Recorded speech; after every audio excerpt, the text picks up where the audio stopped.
Next question is from Jose M279. What are your thoughts on fitness trackers? How do you think they are best used? Yeah, so I know you guys are really big, fans of fitness trackers. I didn't use them a whole lot in my career until, relatively recently. The thing I like about fitness trackers, as I've used them more recently, is just they give you a better idea of your activity levels. They're not like the super accurate, don't look at them like that, but rather look at them as giving you kind of a picture, a wide view of what's going on. A lot of times people think differently than reality. I remember when Bodybug first came out years ago. This was one of the first legit fitness trackers. And, we would mess around with it with clients. And I remember I'd have clients that we would notice that on the days that they worked out, they would actually burn less calories than on the weekends, which sounds kind of crazy. And you'd never guess that. Like I would never have guessed that they would burn more calories on the weekend than they did during the weekend they were working out. But then when we broke it down, because once we saw that data, I said, okay, well, what's going on? Is the machine broken? What's going on? I would start asking questions. Okay, I know you train with me Monday for an hour. How active are you the whole rest of the day? Yeah, what does your day look like? You're sitting the whole time. I sit at work all day long. Okay, well, what did you do Saturday? Because Saturday you burn tons of calories. Right. Well, I washed the car, mowed the lawn, I went to the mall, went shopping. I was out on my feet all day till about 5 or 6 o'clock at night. And then it became quite obvious to us, it was all this extra activity that you were doing that wasn't even considered a workout, but you were burning a lot of calories. That kind of awareness can help a lot. Yeah, I just look at it as acquiring more metrics, more data. And if that really drives you into a healthy place, I'm all for it. If you're that kind of attention to detail oriented type person where and I have trained quite a few clients like this that are into Strava and they're into all these like crazy analytics that like your average person like doesn't keep track of every single rep that they're doing. Like I used to have somebody that I trained that would actually count all the reps and like would tell me at the end like how much volume he had and all this stuff based off of our workouts and was driven to outdo that and like things like that, where it's like a motivator.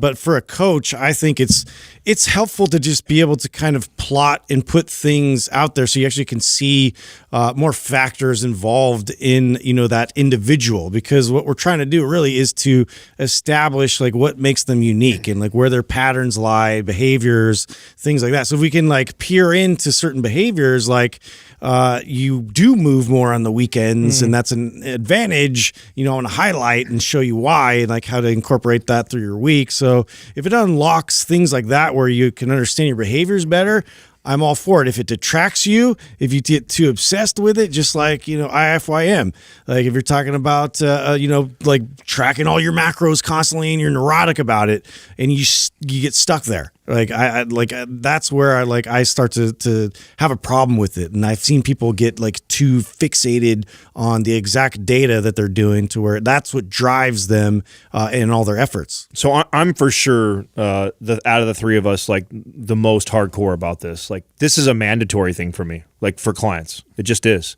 And the reason why that is I believe in my experience that almost everybody, okay, and there's always exceptions to the rule, but for the most part, 90% of clients that I've trained are stuck in that, Sal loves to talk about the 5 steps of awareness or whatever that you always talk about. 90% of everybody is truly unaware. And the reason why they're unaware that they're unaware. Exactly. Yeah. For the first step, right? So they're stuck at the first step. Cognitive dissonance. And the reason why I'm so confident that is I still am.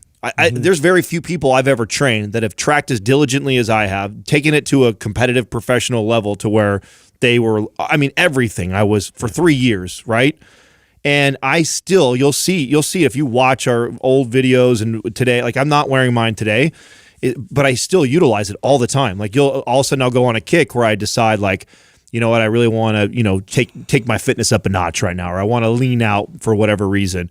And before I do that, I strap on my Fitbit again to get a gauge, an idea of my, and here's what I've found over, decades of using these tools is that even as aware as I am, even as much as tracking that I've done, my behavioral changes or my behaviors change all the time. What we're currently doing right now because of COVID, I have different movement patterns and habits right now than just 4 months ago. 4 months ago, I made it to the mall at least a couple times in the month. I grocery shopped way more often instead of getting it Instacarted to my house. I was going to the gym where I was having to walk out of the park. So my behaviors are all, and in that 2 decades, I've had 3 or 4 different career changes where different jobs require me doing different things. I found out new things about the way I eat, and so my eating behaviors change. So I'm always using it as a way to check back in with myself and to just confirm what I might believe, right? Oh, I think I'm doing about this right now. Well, let's track and let's see.